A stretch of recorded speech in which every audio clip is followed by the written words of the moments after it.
My name is Mark Greenberg. I'm the executive director of the Interfaith Assembly on Homelessness and Housing, and the president of the Interfaith Affordable Housing Collaborative, which is part of the Partnership for Faith-Based Affordable Housing and Community Development.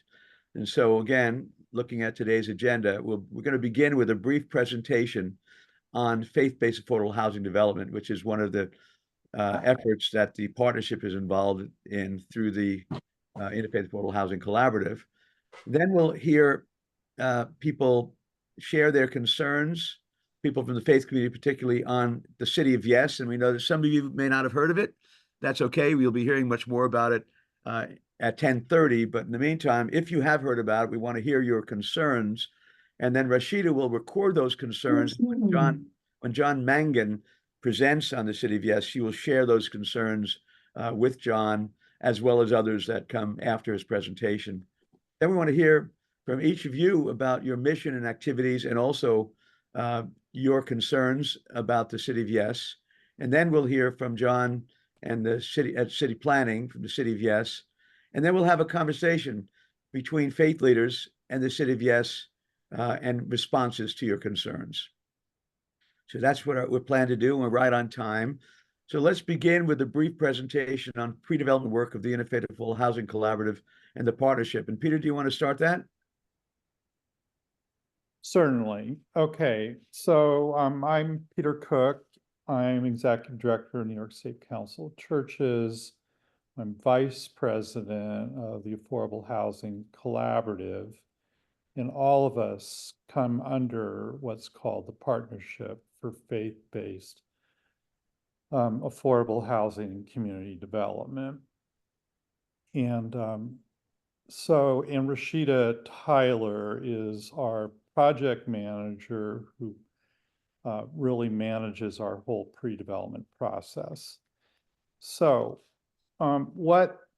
we're one of 3 organizations in the state that really study the process of pre-development and walk congregations through the steps in a very structured way to prepare themselves to build affordable housing on their property.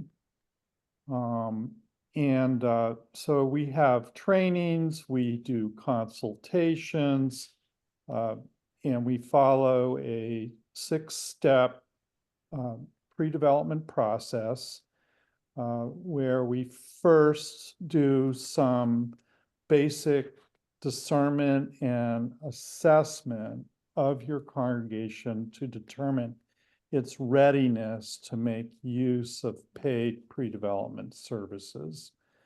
And then we work with congregations, if they're eligible for those paid services, to find out who will do that inquiry and lay out a scope of work and figure out how it will be paid for. And we can use partly pre-development funds from Trinity Church Wall Street in the case of the partnership. Hi, Jody. But there are also other groups that we work with to provide money for pre-development assistance. So it's in that context that we have discovered that the City of Yes and I would just say zoning tends to be a huge impediment in terms of our ability, list ability, enterprises' ability to offer the most effective consultation. So hence, we're very interested in these zoning conversations. And just to put it in context, as Peter was saying, if a congregation is interested in the possibility of developing affordable housing on their property, we will work with you and take a look at what your options are. And we have a checklist, one that the congregation has the property has a physical capacity to develop affordable housing, taking a look at zoning and massing studies. Does the congregation have a mission, a unified mission as to what it wants to do going forward? Obviously, congregations are of different minds, there's no way you can move forward on a project. And to do that, we bring in some of our experts to do that analysis.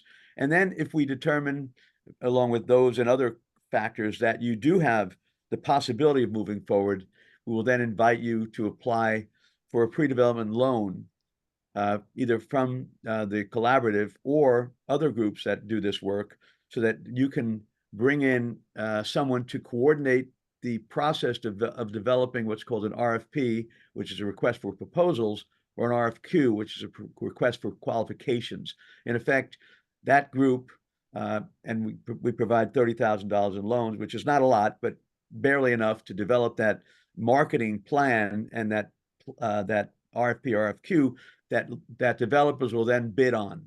And so we help you to come up with what you want to do, and then you present that to the marketplace so that developers will help you do what it is you've decided to do, not what they want to do. And that is really key. And as Peter said, many congregations we're working with are limited by zoning. And as we'll hear later, the City of Yes may open up some possibilities that are not now available because of the zoning changes that they'll be offering. And Rashida, do you want to say anything about this, about our work? Sure. So it's just, many churches, many faith-based organizations around the city are looking into development, and the City of Yes specifically in coming out is going to open up a lot of possibilities for houses of worship. And it's very important for faith leaders to be knowledgeable about the process for the benefit of their property and their communities and their congregations. And so some of our part of what we do is also in this education realm to make sure that developers are not taking advantage of houses of worship, and that houses of worship are building this capacity within themselves also, to be knowledgeable about the development process. And so, yeah, that's pretty much what I want to say. I do a lot of outreach, so feel free to reach out to any of us after this meeting.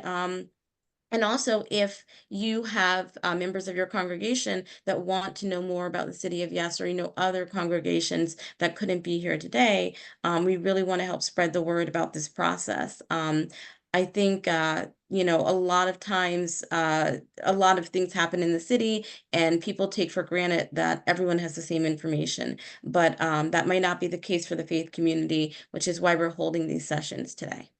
Thank you. And also, Rashida, why don't you share your number or the best way to reach you? Oh, sure. I'll put my contact information in the chat.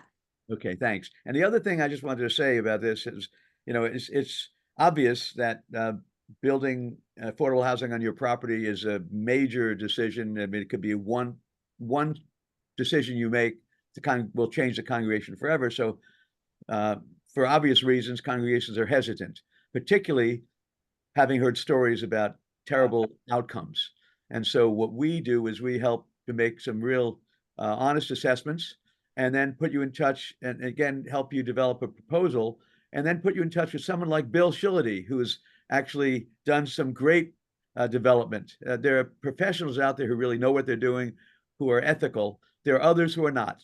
And we want to be sure that there are no conflict of interest with the person that you're working with. In other words, that the attorney that represents you is not representing the developer. And many times the developer will say, I've got an attorney for you. Well, that's not the answer. In fact, Peter and I were at a workshop a few years ago when the developer said, you need an attorney to protect you against me. So ethical attorneys will realize, ethical developers will realize you need someone looking out for your interests. It's nothing, they have their interests and the congregation has its interests. And this is what we try to do to make sure that congregations who want to embark on this really very weighty task are as well protected as possible, and that it is the mission of the congregation that is fulfilled by this effort.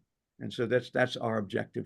So with that, I think we've got 2 minutes left, but let's go into, we'd like to hear from all the faith leaders here a little bit about who you are and what your congregation does and its mission. So if I can call on people on my screen. So Lyndon, why don't you start, since you're at the top left of my screen? Okay, well, good morning again to each and everyone that's present on this Zoom meeting. My name is Reverend Lyndon McKenzie. I'm the pastor Grace Baptist Church of Christ in Brooklyn. And we are in the process of building affordable housing. It has been a very long journey, and simply because of this what is it, RB6 zoning situation has been very challenging. And so we're at a point now where we are waiting city planning to give us our approval so they can do the final review, and so we can move forward with our project. So this is where we are at present. Excellent. Mhm. That's wonderful. Now, Lev, I see you with DSA. You can certainly introduce yourself and your organization. I'm not sure if there's a congregation that you're representing as well, but I, my name is Lev Kimyagarov. I'm with the Development Site Advisors. We are a brokerage advisory firm focused on development sites. We've helped previously religious organizations. We have one actually in the works where we brought in an affordable housing developer, went through the process. The church is getting back some space, and of course, the proceeds for the endowment. that's great. Well, let me also another pitch for our website, which is because we'd love you to look into a website and possibly register with us as one of our housing professionals who we can work with as we're looking at sites. And the site is iahcny.org. iahcny.org, and maybe we can put it in the chat. But there's a place for housing professionals to register so we can put you on what we call our bullpen list, so we can consult with you as we work with different congregations at different stages of the process. So thanks for joining us. Matt, you're next. Hi, thank you, Mark. Matt Schaefer, pastor of Bay Ridge United Methodist Church and also Sheepshead Bay United Methodist Church. We're basically progressive congregations believing in promoting equity, full inclusion, service to the community, but we're also kind of small and actually in a visioning process right now. Bay Ridge United Methodist Church, basically, we don't, the church itself, the only property it owns is the place that I live. But we have a fund, we're actually looking to purchase property to start a church. And also we're working, I'm working with a visioning team to develop our basically our hands-on labor work, because we tend to be a church that proclaims a lot of things, but we need to actually get out there and do a lot of things. And I think the same is true with Sheepshead Bay. We have a church there that we have just rebuilt after an arson fire that destroyed it about 2 years ago. And it's a fledgling congregation. Also, working with, we work in collaboration with a Lutheran church next to us here in Bay Ridge, and then down in Sheepshead Bay, we work in collaboration with some community leaders to service migrants, particularly people who are coming to this country. But again, we're exploring where we want to go. Great. Great to have you with us. I'm going to call on the folks who I know are either in development or have a congregation first, and then the other folks who are not specifically. But let's see if we can get to everyone. But Tiffany, why don't you introduce yourself next? Hi, everyone. Good morning. My name is Tiffany Lee, and I am the Executive Director of Alta Gracia Faith and Justice Works, which is located in Northern Manhattan. We are a faith-based, community-based nonprofit dedicated to putting faith into action for social justice. So we are a multi-issue kind of organization. We do community organizing with the local parishes to organize social justice ministry teams. We also do a lot of coalition work around a number of different issues. And then we have a youth service learning program for high school students during their breaks from school to address different topics during different sessions. One is on housing and homelessness, and then other sessions are addressing environmental justice and hunger and food justice and food insecurity. So Mark has been a speaker in our youth program, and our social justice ministry teams were very concerned about the Inwood rezoning several years back, and the way that it was potentially displacing and making some of the new developments unaffordable to the local residents. So that's kind of the background. We're not currently working on any particular active campaign around housing. So I'm here to kind of learn more about the city of Yes and hear from other faith leaders on what's going on and your takes on it. So thank you for having me. Tiffany, let me just say that before we started, Peter and Rashida were talking, we were talking about how important it will be to get the word out over the next few months. If people are impressed with the city of Yes, faith community needs to know about it, because there's a lot of hesitancy, which is why we've organized this workshop. So it's great to have you here, and I love coming and seeing the kids. They're so inspiring. So thanks for joining us. Thank you. You're welcome. So Mia Beverly, why don't you introduce yourself and tell us who you are and who you're with? Hi, good morning. I am representing New York Disaster Interfaith Services. We are a faith-based federation of charitable organizations. And basically our main programs include running the emergency shelter network over New York City. We also work with Puerto Rico and climate resiliency, emergency preparedness, and we are interfaith, so we work with multiple faith-based communities. So I'm just here today to learn more about the city of Yes and to learn more from all of you, and appreciate the session this morning. Thank Great. you. Yeah. And NIDIS has a terrific interfaith network, so we hope you'll help us get the word out when we have the next conversation of this type. So it's great to have you with us. Thank you. And Reverend Dr. Brian Ellis Gibbs, my old friend, it's great to have you with us. Good to see you. So why don't you tell us something about what you're up to these days? And thank you. Good to see you, Mark, as well as Peter. Good to see you all, Tiffany. My name is Brian Ellis Gibbs. I am the pastor of Queens Baptist Church, located in Queens Village, New York. And we are in the process of deep transitioning in terms of our mission and vision for the church, becoming more community-based in our ministry and our services. But attached to that, I'm also now the current chair of the board for Faith in New York, which is a faith-based grassroots organizing entity, a part of Faith in Action, which is the largest faith-based grassroots community organizing network in the country. And so we focus on immigration. We focus on, in particular this year, voter registration. But we also historically have always been involved in the housing movement. And so I've been working in the area of housing for a number of years now, and really want to hear how the city of Yes impacts the housing affordability, the cost, and so forth, as well as how it will impact the population of those persons who are homeless.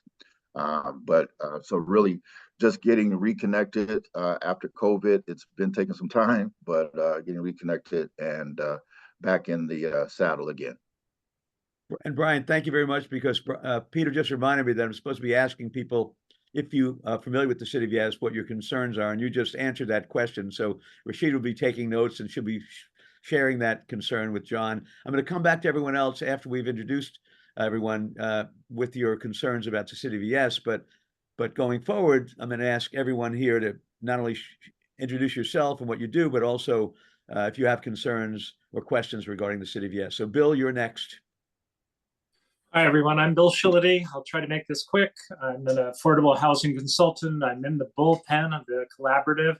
I'm also on the board of directors of Bricks and Mortals. If you don't know that organization, you should find out some more information about us. Kate Toth is our executive director. The board is doing what it can to be part of the getting the word out about the city of Yes. Mark referred to a project that I was responsible for, 154 units, low-income senior housing.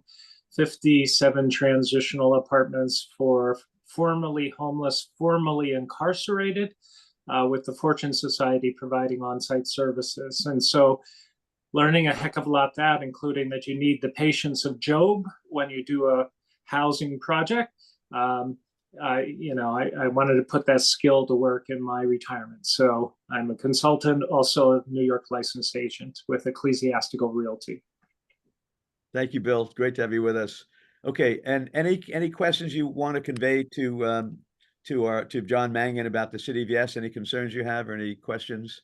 Sure, I have a couple of sites. I'd like to know exactly how it affects them. But I have been working with city planning and also HPD. And, everybody's sort of waiting with bated breath to hope the city council passes, especially the housing portion, so faith-based organizations can have a greater capacity in the projects that they take on. Great. Thanks, Bill. Karen Falco, you're next. Why don't you introduce yourself and who you're with and any concerns you have with regards to the City of Yes? Good morning. Thanks for having us. And I'm Karen Falco, Chief Operating Officer at the Metropolitan New York Synod, responsible, along with my colleague Brandon Dupree, for our Synod-owned properties. And we're exploring a possible development at one of our properties down in the South Bronx. And I'll defer to Brandon to share a little bit more about that, along with our thoughts about the City of Yes. Sure. Thank you so much, Karen. Brandon Dupree here, also in the office of the Bishop Metropolitan New York Synod. Really, our focus is to be community oriented and through the lens of reparative justice. So no questions or concerns, but really we're listening to bring education back to our leaders, how they can redevelop their property, being focused and hyper-focused really on mission and how to adapt the current spaces that we inhabit for the greater use of those that we serve. So just happy to be here. Great. Thank you. And thanks, Karen. Nicole Carter, you're next. Good morning, everyone. I am a director of resident services. I'm also a community board 6 economic development chair, and I'm just trying to get more information regarding the City of Yes, so that we can continue to do informed decisions as a board, but also working with families that were formerly homeless in a affordable housing entity that we're building out resident services. So just seeing what this could impact mean for us is why I'm here today. Great. Thanks for joining us. You're welcome. And next is Solomon Acevedo. Hey, good evening, everybody. Solomon Acevedo, he, him pronouns. I'm actually the Deputy Public Advocate for Housing and Health Equity. Great. I'm here as a city representative of an elected official, staying keenly in tune with the conversation on City of Yes. So thank you. Great to have you. Now there's someone else with your same name. I think they must be from the office, but there's another person behind the other Solomon Acevedo box. Or you're here in 2 capacities. Hi. There you are. Good morning. Solomon shared his link with me, and I am part of his team. I am the community organizer for housing equity here at the Public Advocate's Office, and also here to gain more insight about City of Yes. And happy to be here, and I'll probably have some questions. Yeah, thank you. Very good. It's great to see the public advocate in the house. That's wonderful. I'm really happy. So now let's go to Marsha Flowers. You're next. Why don't you tell us about yourself and the organization you're with?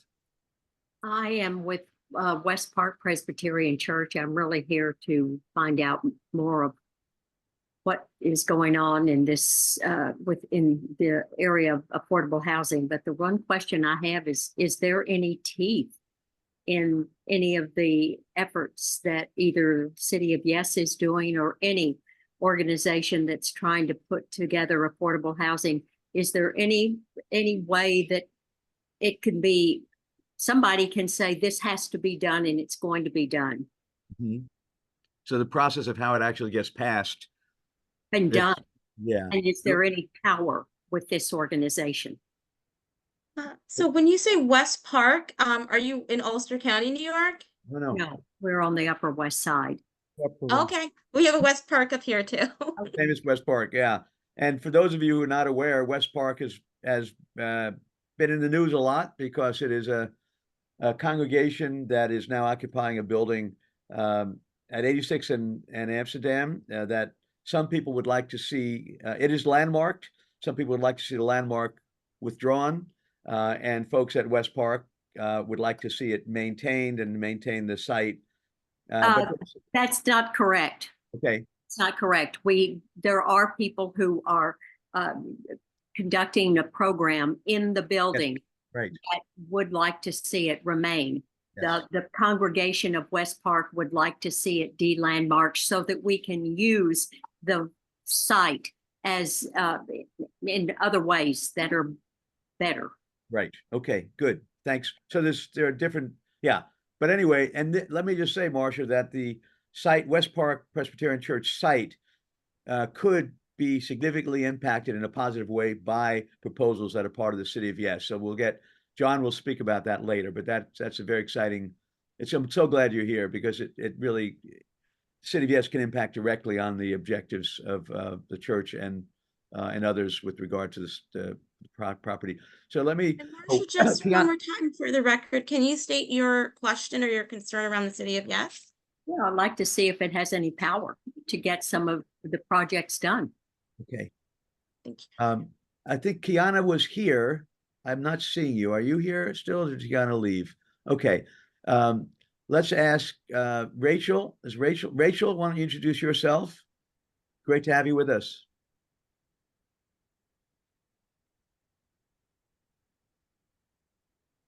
Rachel may be away. Peter Clancy, why don't you introduce yourself?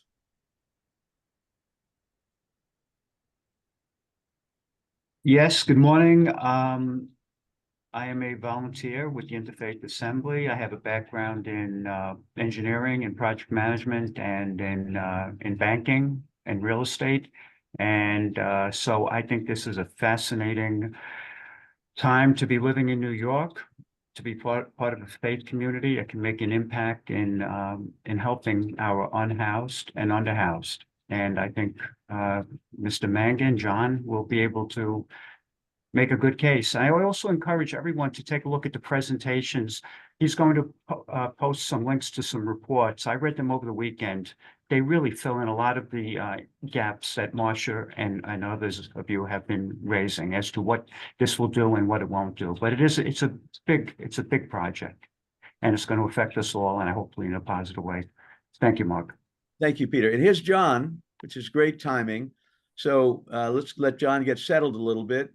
And Rashida, why don't you ask for another set, ask the folks who are present to express any more of the concerns about the City of Yes that they haven't expressed, and then we'll ask John to make his presentation. Welcome, John.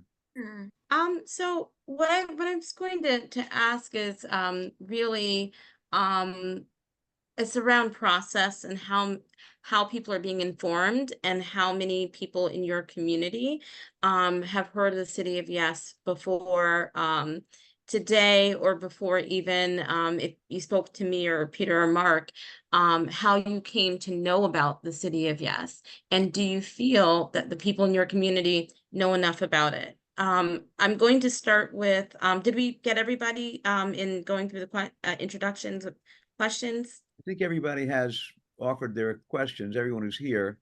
Okay, so I'm going to go to Lyndon. What has been your experience with the City of Yes or hearing about it? Well, to be honest, it was new to me, and I really didn't have much information on this. So I wanted to learn more about this, see how it impacts, what we are trying to accomplish. So that's where I am with this. So I want to learn everything that that it has to offer, or how it impacts us in terms of what we are doing or trying to accomplish. And I see a new name, Mavis Hall. if you could introduce yourself and your organization, and then also how you've come to learn about the City of Yes. Good morning, everyone.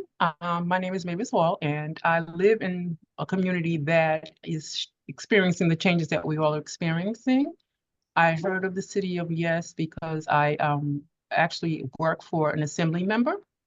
And so I wanted to take this opportunity to kind of see how the interfaith options are going to possibly impact the changes. And I grew up in this neighborhood where there were several churches, so I wanted to see if that's something that we could, as I watch them come together collectively, if that's something that would offer an opportunity for everyone to get involved to address the housing need. Hey, folks, I'm sorry. I'm wondering, can you hear me? Yes. Yeah. I'm just having like a insane cascade of tech problems, even though, you know, Zoom typically works. I'm very sorry. I've been trying to get on for 10 minutes. Oh, really? Welcome. And apparently Welcome. I may not have video. You don't, yeah. I may have to restart and Was that John? Okay. Oh, Yeah, sorry. if you want to restart, you can. We're still going through some of the questions or Yeah. gathering questions people have. So you'll have a little bit of time to come out and then come back in. okay, I'll be right back as soon as I can. I'm really very sorry Okay. for taking your time. I'll see you soon. It's been a good conversation. Welcome. Come back as soon as you can. Thank you, Mark. Good. So my last question is just, it's open. And again, just going back to, have you heard about the City of Yes, or what are your questions about the City of Yes? And this is kind of open, so anyone can chime in here. And then when John comes on, we'll be able to present everything that we've been talking about and then hear his presentation. And you can raise your hand or chime in. Where? Hi, Marcia. Yeah, back in the, I don't know how long ago it was, there was another group like this that met, that was the Legacy Mission Wealth Balancing Priorities in Faith-Based Development. There was something called the Faith-Based Development Initiative. Is that the same as City of Yes? Is that different? Are there different organizations that are trying to do faith-based development? Do you work together, or is it everybody, you know, fighting over a small part of the pie? In fact, John Mangan was at that last that presentation that I attended.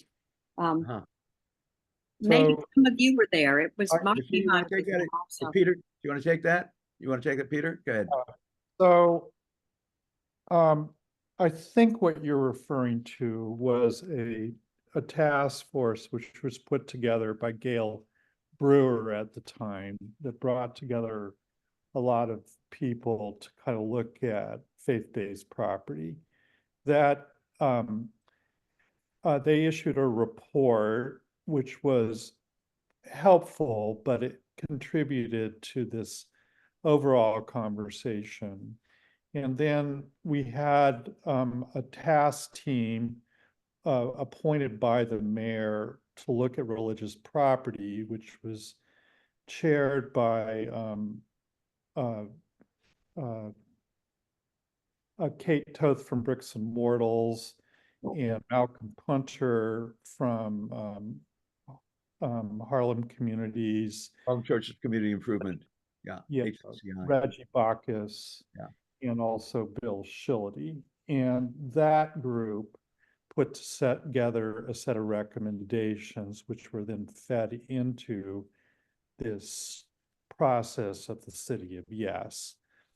And it's out of that whole process, and then also in spite of it, that we have three groups that have emerged that really work very specifically on pre-development, which we talked about. One is the partnership, the other's list, the other's enterprise. So now we're in this place of really the city is holding the conversation around zoning. That's what this does. But in terms of how you work with the zoning can say what you can build, but what we as pre-development organizations figure out is how you can finance that work, and also what development partners can do that work. And that's a separate conversation from the City of Yes, which focuses really on zoning. Yeah, so actually, as Peter was saying, we're really covering two concepts here. One is, and this is primarily because John was going to be a little late. One is the City of Yes for Housing Opportunities, which is a city planning department proposal that would upgrade, and John will tell you in a moment, upgrade zoning rules, zoning text in New York City from 1961. This is a massive change in what can be done as of right in New York City based upon zoning. The conversation we had at the beginning was, what can you do now and given the zoning changes to develop affordable housing on your property? So they're two separate conversations, but the City of Yes, as Peter Clancy was saying, is a massive undertaking. Again, changing zoning since 1961, that would, in effect, and John will share when he gets his. I'm back. Good. He's back. that will, in effect, and I'll leave it. Last statement, and I'll leave it to John. Which the tagline is to create a little more affordable housing, a little more housing in every neighborhood in the city, and that's the objective. So it's much bigger than the pre-development work that we're doing and Enterprise and LISC are doing. It really changes zoning throughout the city, every neighborhood. And as to your question, does it have power? If it passes, it will be law. If it doesn't pass, it'll be a dream deferred. So with that, I'll turn it over to John. John, you're So okay? Mark, before we go to John, there are just two things. One, I see Reverend Dr. Brian Gibbs has had his hand up for a little bit, Sure. and then we have to pose the questions to John Well, we're for going to the hear from John presentation. first, and then we're going to pose the questions after we hear from him, because there may be other questions after that. But Yeah. go ahead, Brian, go ahead. Yeah, just real quick. I had heard about the City of Yes through some workshops or at least some communication and emails that there were some meetings that were taking place in Jamaica over the course in last year in particular. And then recently, especially around the city budget, it has come up again, the City of Yes. And so I've been doing my own research on the side, but still a lot of kind of trying to make sense of it all. So that's why I'm here. Fantastic. Great. Yeah. So John, the floor is yours. Thank you so much. And again, my deep apologies for being late. I'm going to share my screen and we'll do a relatively short presentation because I want to save time for conversation, of course, and questions. So City of Yes for Housing Opportunity. Why are we doing it? New York City is in the grips of a generational housing crisis. The most recent housing and vacancy survey by HPD, our sister agency for housing, shows vacancy rates at 1.41%. That's the lowest since 1968. And then certain boroughs like Brooklyn or Queens are even in the Bronx are even lower than that. What happens when you have a vacancy rate that low? It means that tenants have basically no options. It means that landlords know that tenants have no options. And it means that, landlords can get away with raising rents, renting out housing that's barely or not habitable. Being very unresponsive to any tenant concerns. It basically, a 1.41 net rental vacancy rate gives landlords all the power. And, these housing supply issues are absolutely not an abstract thing. I think we have dealt with them ourselves or know people who have. Anybody who is not rich, who has looked for housing in the city in the last couple years, or even in the last couple decades, understands the issue. The housing shortage fundamentally drives, housing cost issues, rising rents, gentrification and displacement pressures in neighborhoods that experience them. I'm thinking, most prominently areas of central Brooklyn, Manhattan above Central Park, in increasing swaths of Queens as well. If there's not enough housing in, the most central, most convenient, best access to jobs and transit parts of the city, people with money go farther and farther afield looking for housing. And so you've seen in neighborhoods like Crown Heights, where you used to have relatively affordable apartments. Who's going to be able to afford that 2-bedroom now or that 3-bedroom? A mother and 2 kids, or a couple recent college graduates who are going farther and farther out in Brooklyn to try to find a 2-bedroom that they can share. It just puts a ton of pressure on these neighborhoods. And so there are huge human consequences to this housing shortage.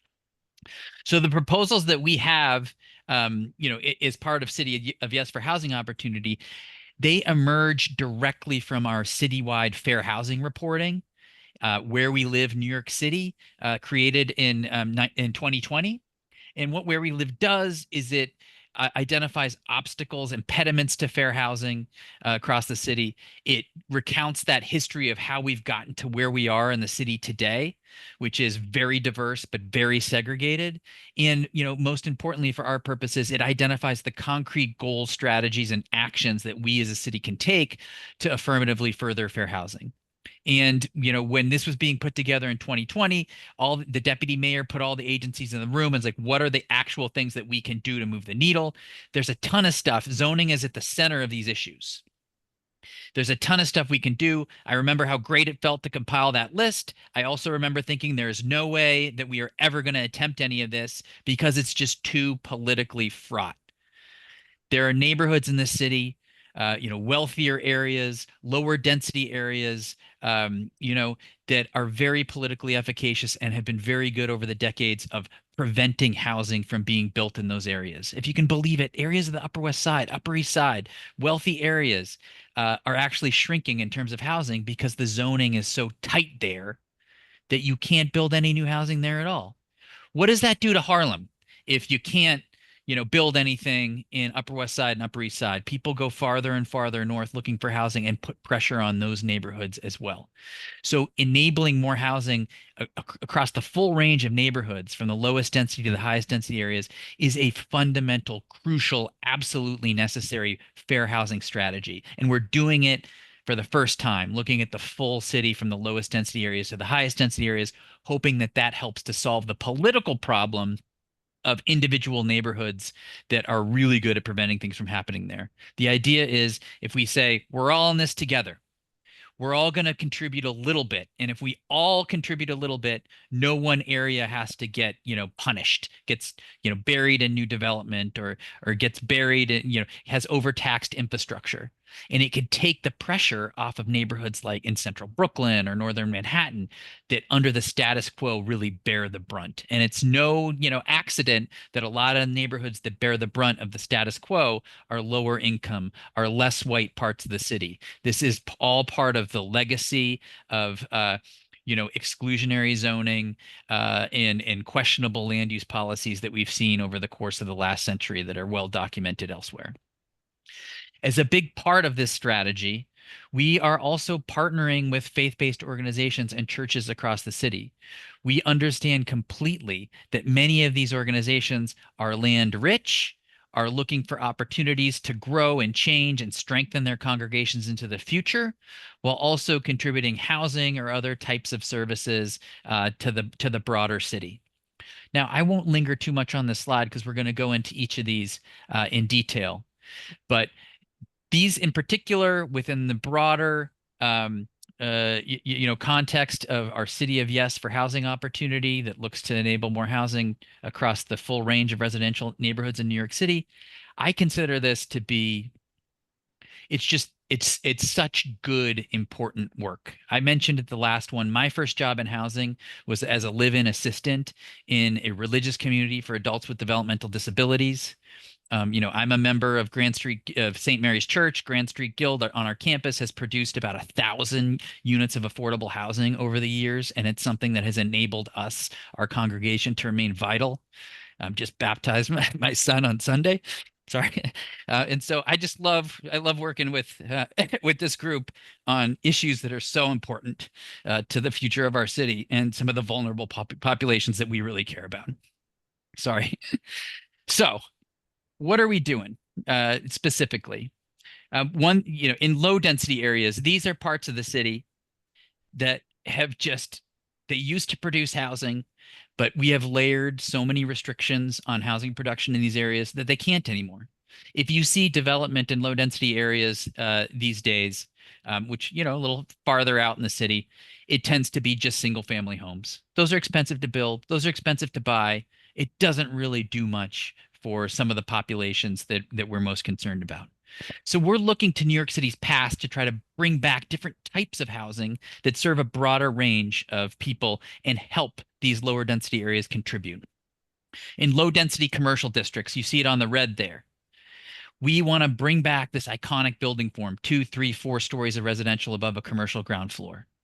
And, what does this do for faith-based organizations? Well, not every church is, a grand building with a steeple, as we know. If you are we've seen many storefront churches or, churches and one-story taxpayers around the city come into the New York to city planning for rezonings to enable things like this: a new church on the cellar and ground floor, residential above.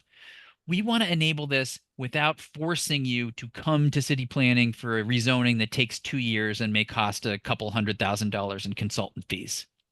If you wanted to build this building form today, you don't have the floor area, you don't have the height and setback, there's no place to put the parking, you can't do it. We want to ensure that in all the areas in red on the map, in a low density commercial area district, you can do this without a bunch of bureaucratic hassle.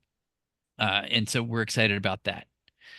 Similarly, if anywhere in the city, I know that this map shows black outlines. That's a half mile from a subway stop. The purple shows low density districts within a half mile of a subway stop.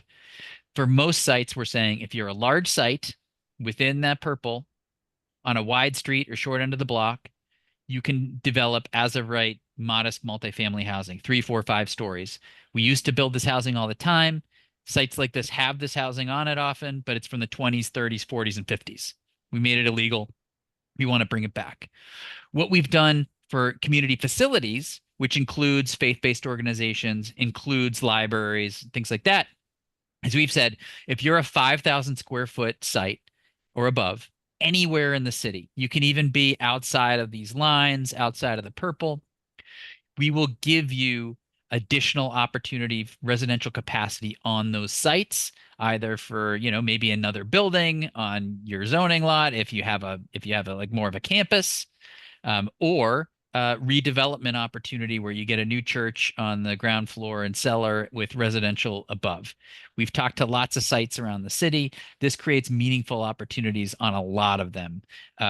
Even if you're outside of a low density commercial district, if you're anywhere and your site is above 5,000, like this unlocks potential opportunities. And, I'll put my email in the chat. Get in touch with me if you want us to do a preliminary, just take on what's possible on your site.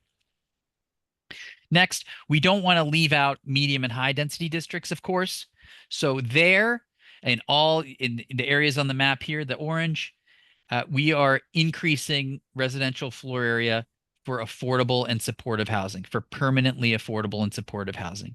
Today, in most medium and high density districts, in the yellow here, senior affordable housing can be bigger than other types of housing. During Where We Live, our fair housing reporting, we asked, what if we just gave that higher, that enabled all forms of affordable and supportive housing to be bigger? That creates a ton of additional capacity for affordable and supportive housing across all the orange swaths here in a way that is just a game changer, has the potential to be tremendously productive. Today, we have frameworks that work like this similarly, like our voluntary inclusionary programs. You get to build a bigger building as long as it's permanently affordable housing. That applies only to about 13% of the areas within the orange. This UAP, universal affordability preference, would apply 100% within the orange. So just that dramatic expansion of geography creates a ton of additional capacity for affordable and supportive housing. How would that work? So here's an example, one-story church in Brooklyn. It's in an R6 site, so a medium density district. Today, if they wanted to redevelop the site, they'd be limited to 3 FAR. That's the amount of floor area on their lot. That translates to about 35 units here. So they'd get a new church on the ground floor in the cellar, 35 units above. Under our proposal, universal affordability preference, they could get another 10 to 12 units on that site, apartments, as long as those were permanently income restricted at an average of 60% AMI. And so 2 things. One, we're driving income levels down to 60% AMI, which is pretty good. That's about $2,000 for a new construction 2-bedroom, which is, pretty hard to find in most neighborhoods in New York these days. But it also enables income averaging so that the affordable housing can serve a broader range of families. We're really excited about that. So we expect apartments at 30% AMI. That's about $1,000 for a new 2-bedroom. 60, that's about 2,000. 90, some neighborhoods want to see a broader range of incomes, but this has the potential to be just an amazing workhorse. UAP, because we're expanding the geography so broadly, that has the potential in the next 10 to 15 years to create more affordable housing than all of our zoning programs have up to now, dating back to 1987. So almost 40 years. We get almost 40 years of affordable housing production in just the next 10 to 15. So a real game changer, and it dramatically expands the geography too. So you're hitting more neighborhoods. What does that mean for this group? If you were somebody who's looking to develop affordable housing, like on your site or on a site you own, this creates more capacity. It can take sites that might be hard to convince HPD to work with you on and makes it something that, maybe it pencils out. Maybe it's a project that HPD would want to support. We've definitely seen congregations, like I was on a panel with Bishop Hugh Nelson recently at Ebenezer, or Christian Cultural Center, or Bishop Peart up in the Bronx, folks who are using their sites to develop affordable housing. And the City of Yes for Housing Opportunity proposals just create a lot more opportunity and capacity on those sites in a way that just can make things work that would not work today, or can make things work without, like Bishop Peart or like Bishop Nelson, without having to come into city planning, spend five or more years and hundreds of thousands of dollars getting a rezoning to do what you want to do on your site. We want to just make it so much easier for faith-based organizations to work with this burgeoning network of trustworthy, consultants who are there to help.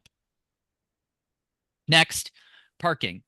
We are proposing to eliminate parking mandates across the city for new residential, but there's more. For houses of worship, we are proposing to eliminate not only required parking for new houses of worship, but we will eliminate requirements for existing houses of worship. I fully understand that some congregations absolutely need their parking lots for congregants who have moved to other neighborhoods and come back every Sunday. That's fine. No one's going to force you to do anything with your parking lots.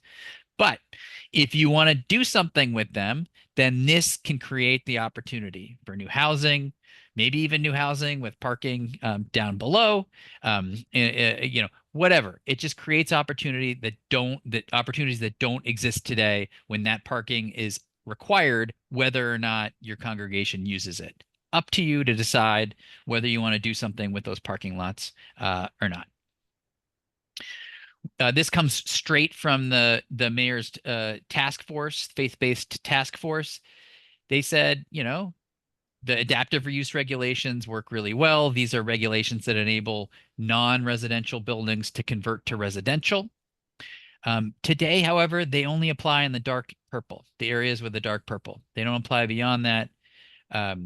All the buildings have to be 1961 or before, some areas 1977 or before. You can't convert to supportive housing or rooming units or dorms or things like that. So we just want to expand the adaptive use regulations citywide. We want to move that cutoff date from 1961 all the way to 1990. So if your building's older than 1991, you can use these regs, and we want to enable conversion to the full range of housing types. What does that do when you go citywide? Well, once you're outside of the office districts and everything like that, you're really talking about community facility buildings. You're talking about your old schools.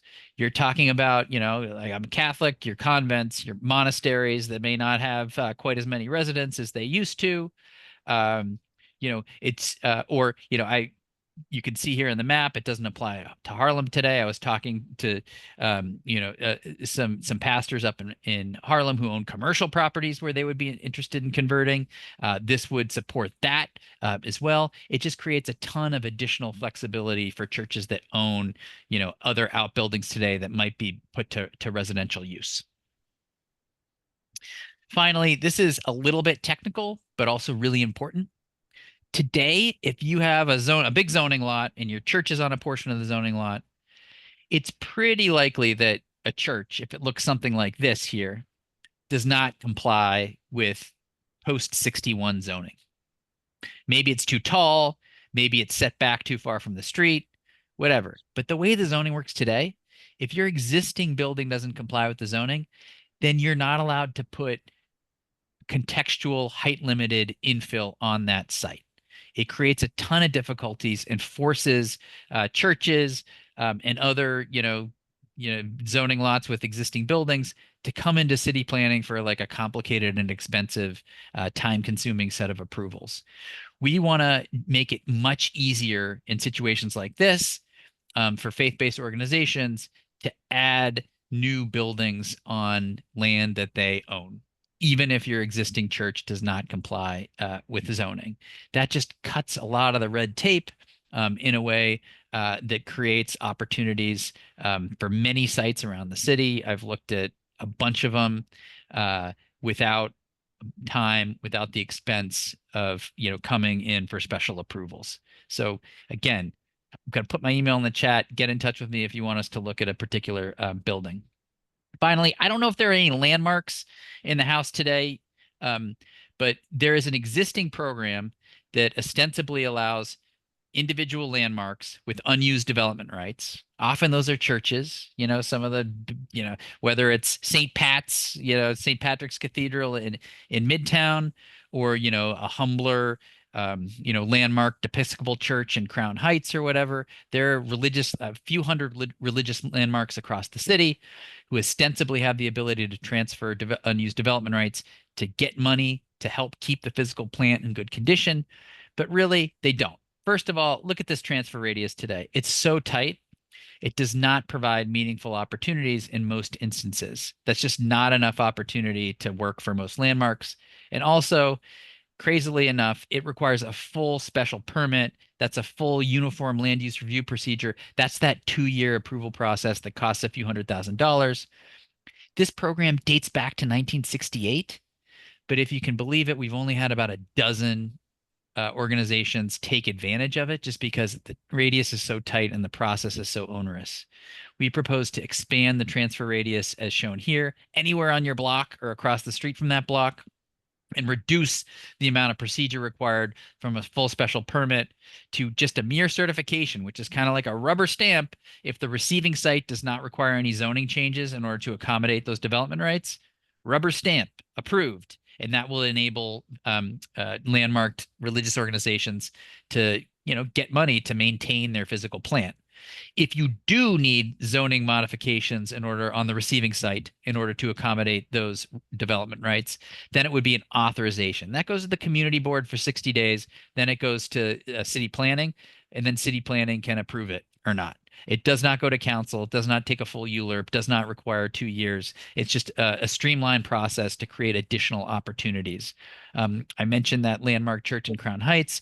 When I talked to them about the proposal, they saw it as creating meaningful opportunities on multiple sites to sell those development rights in a way that could help them repair a roof, which has been leaking for several years now in a way that has seriously jeopardized the future of the congregation. And so I will leave it at that. I'll stop sharing. I hope I wasn't too long-winded, but there's a lot of potential stuff in here. And I absolutely want to talk to all of you, even after this meeting. Get in touch with me if you have any questions about your sites at all or any of the components. We want to get the word out. These are, back to the City of Yes. These emerge directly from our fair housing proposals in a way that is really crucial to many of your congregations. I didn't mention it, but I did do a site visit with a pastor out in Jamaica, Queens, who just told me like housing costs are disappearing my congregation. They can't afford to, the kids can't afford to move back to the neighborhood. The old folks are passing on or they're moving out, and I only have 40 congregants left. Like the housing crisis really affects everybody, including congregations across the city as neighborhood change. So there's that context. And then there's all the stuff, specific practical stuff that we can do for owners of faith-based sites to just provide more opportunities, again, to strengthen your congregations into the future. I just believe in these proposals very deeply. And so I am very happy to work with any of you on how to make them work for you. Thank you. John, thank you so much. That was wonderful. And now we're going to turn it over to Rashida. Rashida's going to has some questions that came from the group and also elicit some other questions for you so we can kind of dig into some of these concerns that congregations may have. So, Right. And I view this portion as more like a conversation because it's pulling in a lot of what we've heard and talking to congregations throughout the past couple of months and talking about the City of Yes, but also, of course, here today. So the questions range from the practical around what the specific legislation will do for individual houses of worship to questions about process and then questions about equity. So starting with some of these kind of practical questions around what the City of Yes can do for faith-based organizations for houses of worship. We have questions such as how will the City of Yes impact the length of time that it takes for a project to get approved? So if you have someone who is in the R6 zone, and right now they may have to go through a number of months for approval, how will the City of Yes impact that timeline on a project? I mean, this is really, it depends on the site and what you're trying to do there.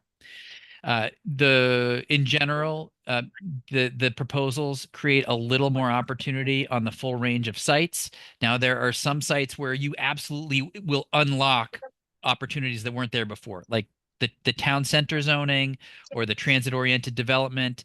That could meaningfully create the opportunity to do multifamily on those sites that does not exist today. That would obviate the need for approvals for a full ULURP for that 2-year process in a way that could be really fantastic.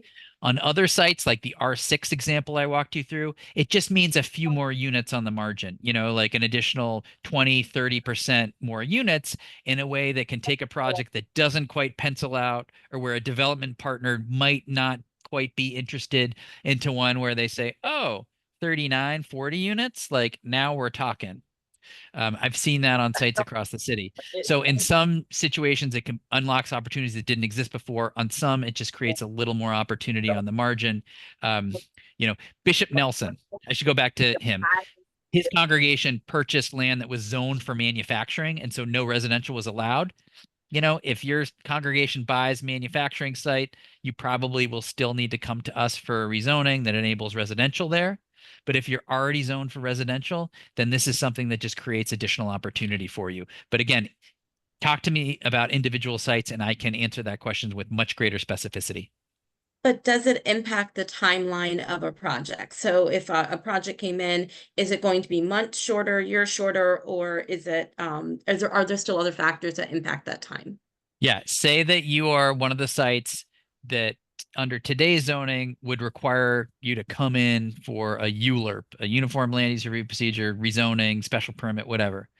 That's 2 years, couple $100,000. If if the housing opportunity proposals are enabling you to do stuff as of right without any approvals at all, that shaves 2 years off your process.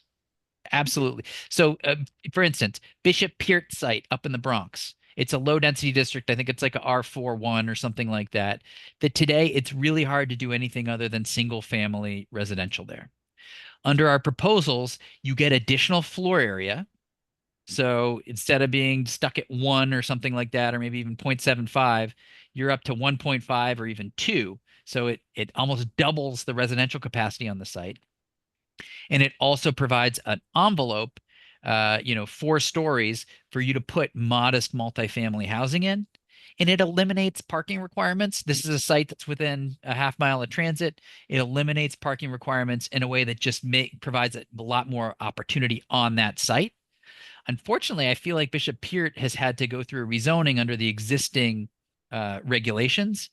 This, however, would unlock opportunities that would enable him to save 2 years and probably hundreds of thousands of dollars on the project in a way that makes that site a lot more attractive to a development partner. If a development partner looks at your site and they're like, okay, we would need a rezoning, they have to calculate the time, the money, and the political risk too. Remember, this has to go through a political process. And if people in the neighborhood say, no, no, no, we don't want 4 stories there or whatever, then congregations could be involved in this process and then just, be out of luck at the end of it if you can't get the council members' support. So, Right. yeah. So thank you so much for that answer. I think it's very thorough and hopefully has answered the faith leaders question around that. Another question we have is about uses. So I guess when we're speaking about zoning uses of different areas. So how will the city of Yes impact or remove barriers for organizations that provide homeless services or emergency shelter? Will it impact them? Gotcha. So everything that we're doing through the housing opportunity proposals is for housing for permanent occupancy. So we are creating perhaps the greatest additional capacity that we're creating is for supportive housing, I would say, but also for other forms of affordable and senior affordable housing. We are not touching the regulations for shelters. The way the shelters work today, those are typically transient occupancy as opposed to permanent occupancy, which is 30 days or above, is that citing those is subject to a set of emergency regulations that are governed by DSS. And so they are able to cut through some of the regulatory obstacles that other forms of shelter, of housing face. But if you're a supportive housing development, if you're a family affordable housing, you don't have that ability to cut through the regulations. The zoning either allows it or not. And so these housing opportunity proposals, especially in medium and high density districts, are just creating a ton of additional capacity for affordable and supportive housing in a way that we expect will lead to tens of thousands of additional income restricted units, not at 130% AMI. Nope. Less than half of that at 60% AMI with income averaging that enables you to hit an even broader range. And so questions about equity have been coming up a lot. I know many of the faith leaders who are on today's call are here for information. Some of them are hearing this for the first time. And I know we had another call. So the question I'm going to pose is not new, but it is around the process of the city of Yes, in mainly in its development and then how it's proceeding through the community. And that is in terms of inclusion of Black and Brown communities, low resource communities, what has been done or what is being done to really be sure that there isn't a counter impact of the city of Yes, where it might actually push off or touch off gentrification because you're opening up areas that have typically been, not necessarily a development go zone for many developers. And in some cases, we're seeing in like Central Brooklyn where developers do come in and then the affordable housing that's built is really unaffordable and the people who live in the community cannot continue to live there. So how is the city of Yes addressing that? And is there opening for some flexibility, community input to help safeguard communities that are under threat of gentrification? Yeah, I mean, great question. Back to where these proposals come from. These proposals emerged directly from our citywide comprehensive fair housing report back in 2020. And so it is not an exaggeration to say these proposals are for the neighborhoods that you mentioned. They are to solve, to address the problems that are decades in the making in areas like Central Brooklyn, in Northern Manhattan, in areas of the Bronx, in increasing parts of Queens. Those are the neighborhoods that, under the status quo, under a situation of extreme housing shortage, get buried either in development, if development is possible there, or in residents, like new residents coming from more central parts of the city with money who can spend more on the existing housing stock than the people who live there today. And so at the very core of these proposals is a concern for neighborhoods like that who are totally, pardon my French, screwed by the status quo. And if you want more background on that and how that works, where we live, New York City, our Fair Housing Report is, I would say, our housing policy lodestar. It explains why we are doing everything that we are doing, everything that we've done basically since 2020. Chapter 6 has concrete actions that we as a city can take in order to affirmatively further fair housing and to make sure that lower income, less white parts of the city are not suffering as they do under the status quo, just because wealthier, whiter parts of the city are extremely politically efficacious and good at preventing any new development and push all their problems to other parts of the city. But if you look at Chapter 6, racial equity reporting, check, we've implemented that. Rezone wealthy neighborhoods like Gowanus and Soho, check. We've got 8,000 units in process in the middle of Brownstone, Brooklyn. That meaningfully, 8,000 new units, including I think 2,000 and some affordable units, that meaningfully takes pressure off of areas of Central Brooklyn that are just have been getting pounded for decades. Soho, I can't tell you what a political battle it was to try to do something for fair housing in that neighborhood. And then finally, I think of housing opportunity, the proposals that I am describing today, as the culmination of all our fair housing work. These are the proposals that try to put lower density, wealthier parts of the city back on the map in terms of housing production. These are the proposals that go to the Upper East Side, the Upper West Side, parts of Lower Manhattan, like the West Village, or that have been really good at preventing housing in recent years, such that they're shrinking. They are actually shrinking in terms of number of housing units, and put them back on the map. And in terms of what we as a city can do in order to address the crisis we see in the neighborhoods that you mentioned, this is it. Are we flexible? Of course we are. A set of proposals this big and this important, that has so many eyes on it, so many stakeholders across the city, we recognize that there is going to be an extremely involved conversation around it, and they absolutely can and will change over the course of that conversation to an end result that I hope works well for everybody to address some of these fundamental challenges we face. So there's two brief questions before we can make some space for other folks. I'm sorry, Mark? No, it's just, yeah, if any more questions, we want to go into the next steps before we close, but any more questions, Rashida, go ahead, please. Yeah. I think so there was two brief questions. I'll combine it into one, actually, on enforcement and process. And so this actually goes into the next steps a little bit too.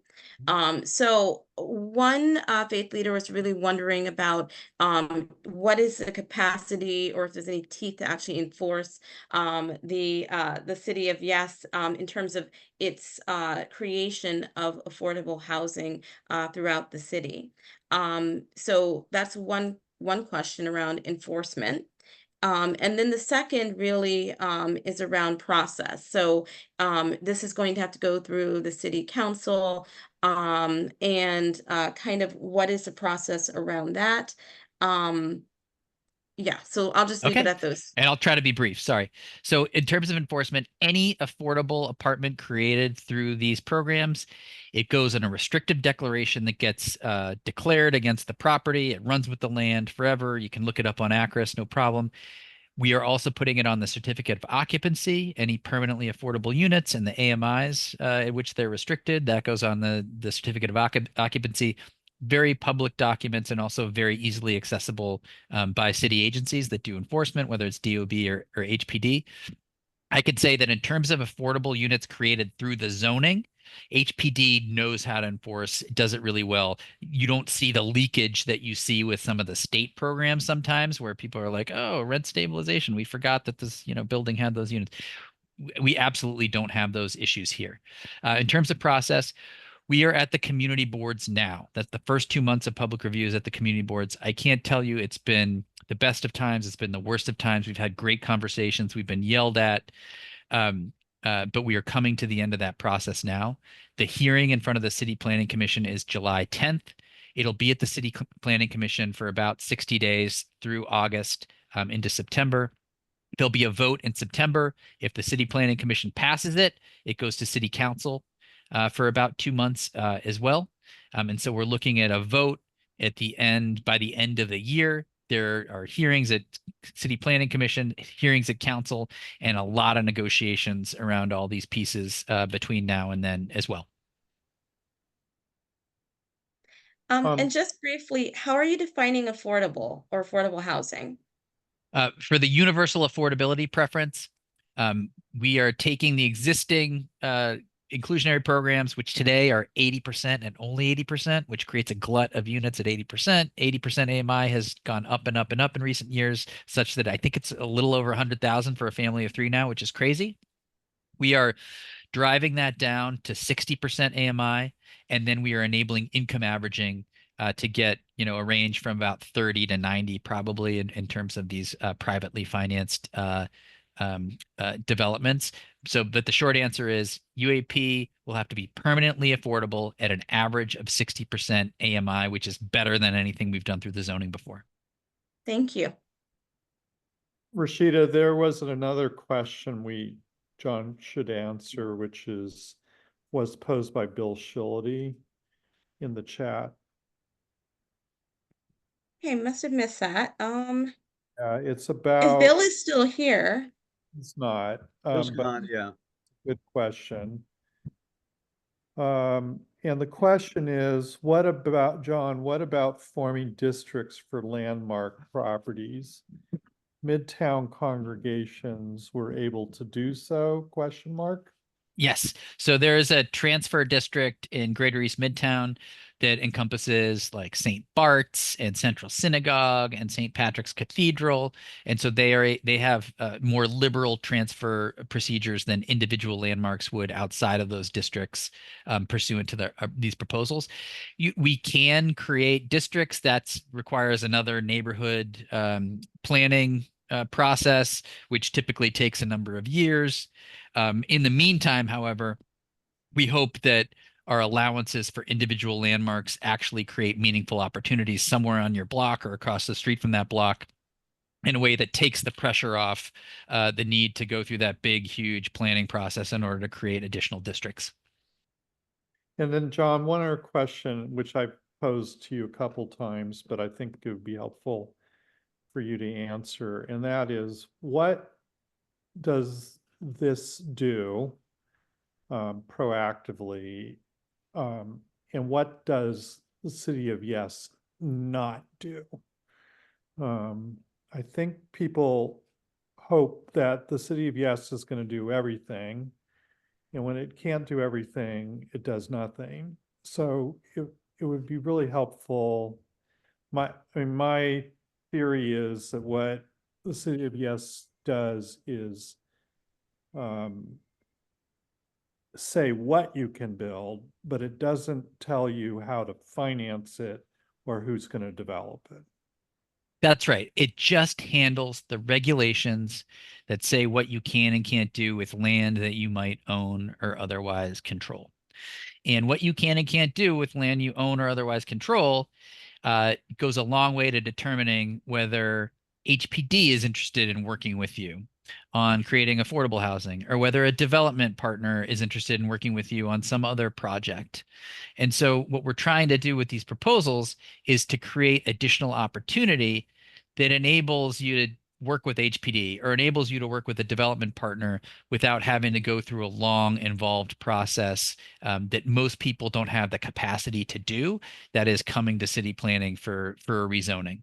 And so we just are trying to create a little more opportunity on sites across the city in a way that doesn't just create more homes for tenants and shift the balance of power away from landlords to tenants, but also creates opportunities for smaller developers, for mom and pop developers, for immigrant developers, for community land trusts, for the full range of housing types that really suffer, and types of development that really suffer under a status quo where we don't have a ton of sites and where we have a severe housing shortage. So we have 2 minutes left. We're doing very well. A few requests we have. One is we have a statement from Peter, I think, acknowledging that the status quo is, as you've said, is facilitating gentrification, displacement, and the city of Yes provides some guardrails so that hopefully will be reduced. And that's a wonderful Yeah, the thing. housing shortage and the status quo is a displacement machine. Right. Displacement is everywhere caused by there not being enough housing, whether at the city level, whether at the regional level, whether at the neighborhood level. By creating a little more housing everywhere, we take some of that pressure off and absolutely, help to address some of the displacement pressures that we're seeing in neighborhoods across the city. Another request is if you could post links to the wonderful maps and charts that you've been providing. Bill Shillity asked, Peter Clancy had asked, and that would be great for us to be able to access this information.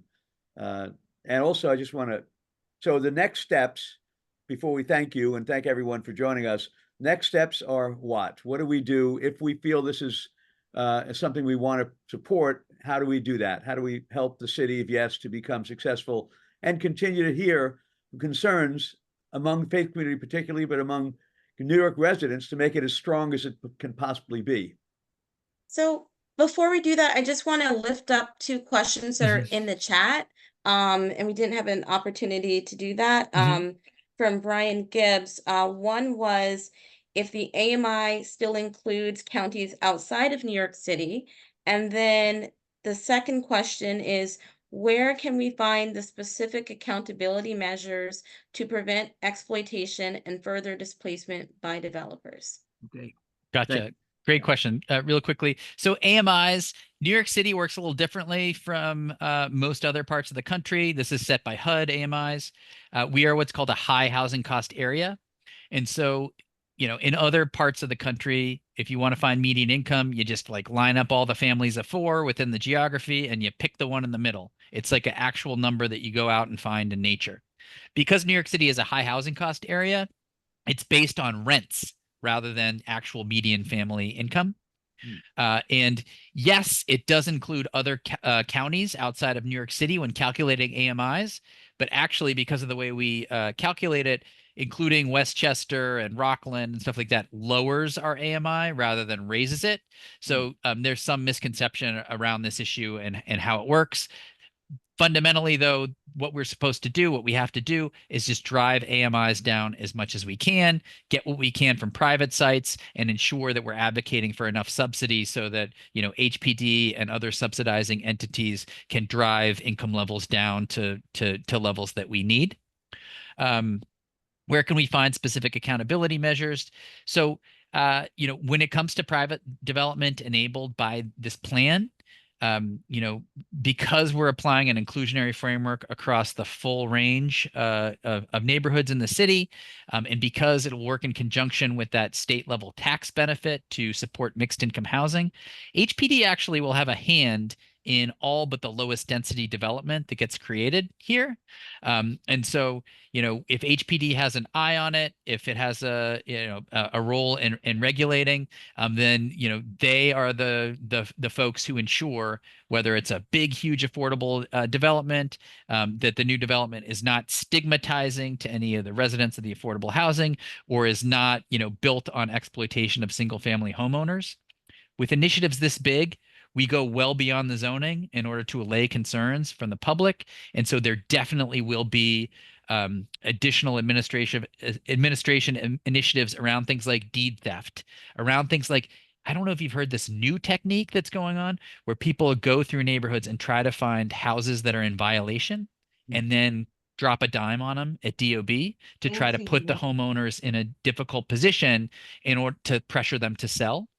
And so our sister agencies, DOB, HPD, we are talking about how to address this as well as part of these initiatives. But in general, creating more housing opportunity across the city will take some of the pressure that homeowners in places like East Flatbush or whatever are under the status quo, where they're in the line of fire in some of those few areas of the city that still enable development. So we absolutely have an eye on this issue. It goes beyond the zoning, but that doesn't mean it's not part of the broader sweep here. Great. Thanks, Rashida. Thanks, John. So, in closing, first, again, thank you so much. I think it was a terrific conversation, terrific presentation. I want to thank everybody who attended and participated. And this is only the next step in a conversation that hopefully will bring us closer to where the city needs to be. But what are our next steps, short term, if we feel that we want to support this process and make it as strong as possible? John, okay. So absolutely, I hope that I can provide you materials that you can send to everybody who's attended these presentations that will include, my contact information if you have questions about individual sites, also links to materials, explanatory materials, and information on upcoming hearings and events. If you want to support, you can do that. Also want to connect people, if you haven't already, Mark or Peter, to the mayor's faith-based initiatives around this. It's an incredibly, powerful set of congregations that really have the ear of the mayor, and so that's also a great way to take advantage of some of the opportunity that we're seeing now. So what I can do is put together a package of information and materials, send it to you, Mark and Rashida and Peter, and then I would love it if you just push it out to everybody who's attended and beyond that. And then I'm available for any questions that folks have, whether that's related to sites or concerns you're hearing from members of your community. Wonderful. So Mark, here's what I would suggest as some next steps in addition. One is we're going to want to encourage the mayor's faith-based group to connect more with these conversations that we're having and being sure that there's a good communication line there. So I think that's one thing. Secondly, we will make these recordings available. We want people to please call us, call Rashida, call Mark, call me with additional questions, or write to us with your questions. And then we'll figure out how best to engage the city with that. And then the other is, I would really urge people to please show up at your community board meetings. And sometimes they're not places where the minority voices get heard very well. And you need to speak up and ask your questions. And then John, I think there's a citywide conversation, right, in July? July 10th is the City Planning Commission hearing. Yes. So I really want to encourage people to come to that as well. Yeah. Thanks, Peter. And thanks, John. And thank you all. We've gone 5 minutes over time. I think we've used our time well. And we really appreciate you joining us. And the conversation doesn't stop here. It will continue. And we're hoping that you can get the word out next time we have another conversation and bring your colleagues, so we can all really work together to make our city what it's intended to be, which is, as we know, one of the greatest cities in the world. Can't be a great city without enough housing for its people. So thank you all for joining us, and look forward to being in touch soon. Thank you so much. Thank you. Thank you, everybody. Thank you.